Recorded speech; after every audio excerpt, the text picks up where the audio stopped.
For today's video ay samahan nyo ako sa mga gagawin ko. Ngayong araw nga ay gagawa tayo ng exposure box. Isa nga yun sa mga gamit pang silk-screen printing. May mga nabibili nga ganun pero ako magdi-DIY muna. Uumpisa pa lang ako eh. Bago ang lahat, ako nga pala si Jimboy. Tawag nila sa akin James Reid. Hindi tamad pero tanghali lang gumising. Pagkagising ko nga ay nag-pray muna ako kasi naka-video. Tapos ay nag-workout nga ako mga 15 minutes lang. Tapos konting practice ng Dempsey roll. Pagkatapos pull up, 6-6 lang tapos 3 sets. Katapos workout my day muna. Tapos hilamos muna. Tapos toothbrush. Tapos yan ay prepare na nga ng almusal. Ang ulam po nga pala ngayon ay itlog, nilaga. Mga 6 minutes mong pakukulan, yun yung pinakagusto kong luto na nilagay. Luto na, kain na tayo mga par. Papakain ko lang nga pala yun mga par kasi wala pa akong pambili ng bigas. Hatiin ko lang nga pala yun sa gitna. Okay, tamad na ako magbalat.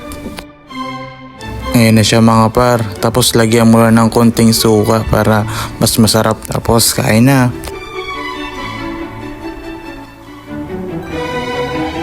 Tapos inom na ako dyan tubig. Malakas nga pala ako minom ng tubig, mga 1.5 sa isang araw. Ganun daw kasi yung mga real G. Pagtapos nga kumain mga paray, may piprint na nga pala ako. Damit yan nasusuotin sa team building ng hospital dito sa amin. Sa Brooks Point, gagawa nga lang muna ako ng isa para maging sample nila. Kasi gusto daw nila makita agad yung damit eh. So ayan na. Sa Isla Arena daw sila pupunta. Nakapunta na rin ako dun. Maganda dun eh. Pagtapos nga mga para start na tayo gawa ng exposure box. Hirap nga ako dyan kasi di marunong yung lagari ko, galiko-liko. Pero natapos ko pa rin.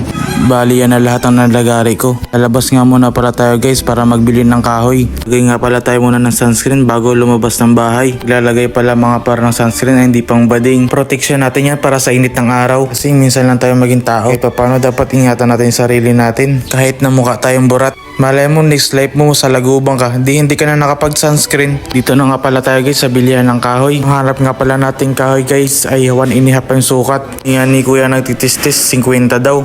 Pero sabi naman lang ating nasa counter, ay libre na lang, cute ka naman eh. Ay joke lang, hindi lang din daw kasi petaso na rin daw yung mga nakuha ko. Nakalibre tayo ng kahoy mga par. Dito nga pala tayo ngayon sa hardware, magbili tayo ng pako muna. Pagka-uwi ko nga ng bahay mga par ay inumpisahan ko agad. Pinas forward ko na nga dyan para mas mabilis ako matapos. Grabe mga par, gamit na gamit ko talaga yung mga tinuro sa akin ni Foreman. Share ko lang, sumasama na rin ko sa construction dati. Ano lang, experience. Tsaka mukhang madali lang din naman to gawin kaya ako na lang gumawa. Pumunta nga muna pala tayo dito sa may bilihan ng salamin para ilagay sa ibabaw ng ating exposure box. Saka ito isolation foam para mas maliwanag yung ilaw. Tapos pag uwi ko nga ay sinukat ko agad yung salamin. At ayun, sakto nga ang pagkakasukat. Katapos ay wirings na tayo mga par. Nga pala ay tinanong ko muna si Bibing kung paano nga mag-wirings. Sabi niya i-connect na nga lang daw.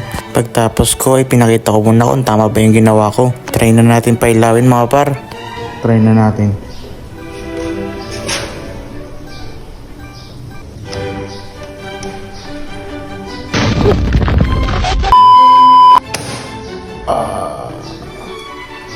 Ilaw na.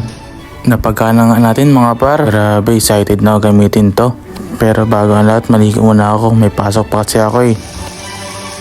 May pasok nga pala ako mga par. 6 PM to 10 PM. Doon sa cafe sa may bagong munisipyo. Black Sheep. Para may extra income din tayo pambili ng mga luho natin. Yan ngayon napili kong relo, yung Cartier Ice. Para astig yung forma natin kahit naka plain t-shirt lang tayo. Tapos pabango tayo guys. Dito nga pala kami ngayon nag-open sa may plaza. Kasi Kanyugan Festival ngayon eh. Ang mga binibenta po namin, coffee, frap, tsaka frappuccino. Tapos may ice cream na rin. Yan. Ayan, kahit pa paano nagagamit ko yung pinag-aralan ko ng 4 years sa college. Ayun mga par, punta kayo dyan. Hanggang katapusan pa kami nandito. Tapos balik na kami doon sa may dating pwesto namin. Ayun lang, tapos na.